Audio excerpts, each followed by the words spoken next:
नमस्कार दोस्तों, आज के 10 महत्वपूर्ण करंट अफेयर्स प्रश्न आपकी परीक्षा के लिए बेहद महत्वपूर्ण हैं। इस वीडियो में ब्रिक्स की डिजिटल भुगतान पहल, इसरो का वर्षा सेट मिशन और ग्रीन हाइड्रोजन समझौते से जुड़े महत्वपूर्ण प्रश्न शामिल हैं। देखते हैं आप 10 में से कितने सवालों का सही जवाब दे पाते हैं। तो चलिए शुरू करते हैं। पहला सवाल, ब्रिक्स देशों से जुड़ा यह महत्वपूर्ण सवाल ध्यान से सुनिए। ब्रिक्स प्लस देशों द्वारा हाल ही में घोषित डिजिटल भुगतान पहल का मुख्य उद्देश्य क्या है? ए, डॉलर के विकल्प के रूप में नई मुद्रा जारी करना।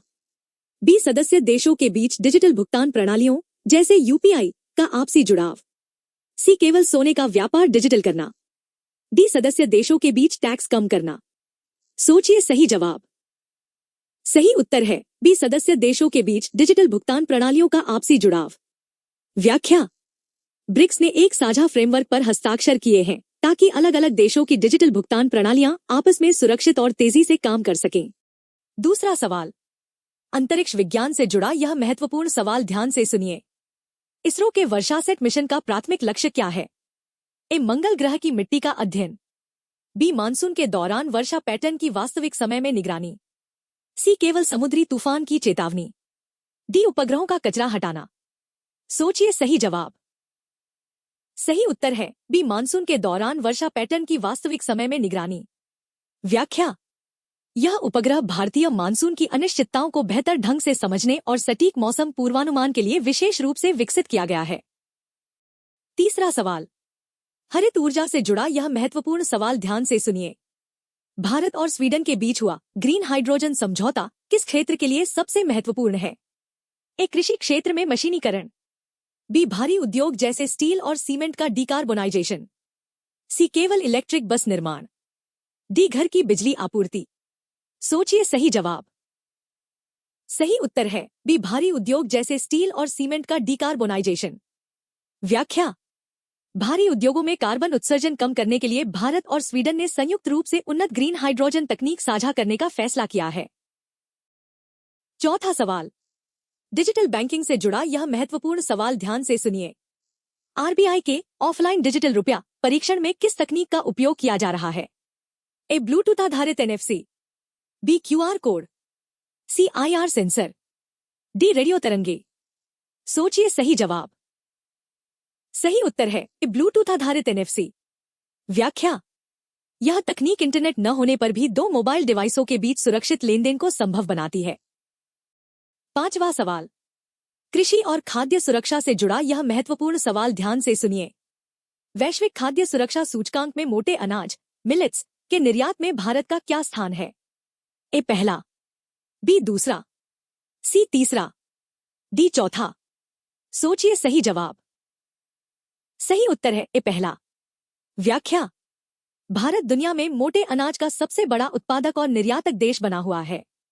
5 सवाल पूरे हो चुके हैं। आपने अब तक कितने सवालों के सही जवाब दिए? अपना स्कोर कमेंट में जरूर बताइए। अब बढ़ते हैं अगले सवाल की तरफ।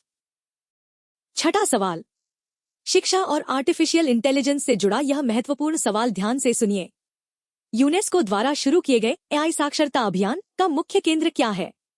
ए, केवल शहर के कॉलेज। बी, विकासशील देशों के ग्रामीण स्कूल। सी, केवल प्राइवेट स्कूल। डी, सरकारी ऑफिस। सोचिए सही जवाब। सही उत्तर है बी, विकासशील देशों के ग्रामीण स्कूल। व्याख्या, यूनेस्को ग्रामीण क्षेत्रों में डिजिटल और एआई गैप को भरने के लिए एजुकेशन हब स्थापित कर रहा है। सातवां सवाल, कृषि विज्ञान से जुड़ा यह महत्वपूर्ण सवाल ध्यान से सुनिए। नैनो यूरिया 2.0 की सबसे बड़ी विशेषता क्या है? ए, यह ठोस यूरिया से सस्ती है। बी, इसकी अवशोषण क्षमता एब्जॉर्प्शन रेट 95% तक है। सी, इसे पानी की जरूरत नहीं है। डी, यह केवल कीटनाशक है। सोचिए सही जवाब। सही उत्तर है बी, इसकी अवशोषण क्षमता 95% तक है। व्याख्या, यह तकनीक पौधों को बेहतर पोषण देती है और पारंपरिक यूरिया की तुलना में मिट्टी में बर्बादी कम करती है। आठवां सवाल, अंतर्राष्ट्रीय व्यापार से जुड़ा यह महत्वपूर्ण सवाल ध्यान से सुनिए। G20 की तकनीकी समिति ने किस डिजिटल मानक को व्यापार के लिए अपनाने का सुझाव दिया है? ए, एआई नैतिकता चार्टर। बी, ब्लॉकचेन आधारित invoicing. C, digital currency card. D, cloud storage सुरक्षा।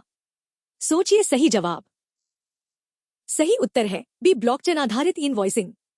व्याख्या। व्यापारिक लेनदेन को पारदर्शी और त्रुटिहीन बनाने के लिए ब्लॉकचेन आधारित इनवॉइसिंग को वैश्विक मानक बनाया जा रहा है। 9वां सवाल। उत्तर प्रदेश से जुड़ा यह महत्वपूर्ण सवाल ध्यान से सुनिए। उत्तर प्रदेश की पर्यटन सखी योजना का मुख्य कार्य क्या है? ए, पर्यटन स्थलों पर महिलाओं को गाइड के रूप में रोजगार देना। बी, महिला पर्यटकों को होटल दिलाना। सी, ऐतिहासिक इमारतों की मरम्मत करना। डी, पर्यटन का प्रचार करना। सोचिए सही जवाब। सही उत्तर है ए, पर्यटन स्थलों पर महिलाओं को गाइड के रूप में रोजगार देना। व्याख्या। इस योजना के तहत राज्य के प्रमुख स्थलों पर हजारों महिलाओं को प्रशिक्षित कर रोजगार दिया जा रहा है। 10वां सवाल। उत्तर प्रदेश से जुड़ा यह महत्वपूर्ण सवाल ध्यान से सुनिए। बुंदेलखंड टेराकोटा के लिए जीआई टैग प्रमाणीकरण में कौन सी संस्था सहयोग कर रही है? A, IIT Kanpur. B, Lucknow university. C, BHU भू। D, SIDBI. सोचिए सही जवाब। सही उत्तर है ए, आईआईटी कानपुर। व्याख्या। आईआईटी कानपुर उत्पादों की गुणवत्ता और प्रमाणन में सुधार कर उन्हें वैश्विक बाजार के लिए तैयार कर रहा है। आज के 10 सवाल यहीं पूरे होते हैं। आपका स्कोर 10 में से कितना रहा, हमें कमेंट में जरूर बताइए। वीडियो पसंद आया हो तो लाइक करें और चैनल इतिहास और आज को सब्सक्राइब करना न भूलें। सड़क सुरक्षा, जीवन रक्षा। जय हिंद।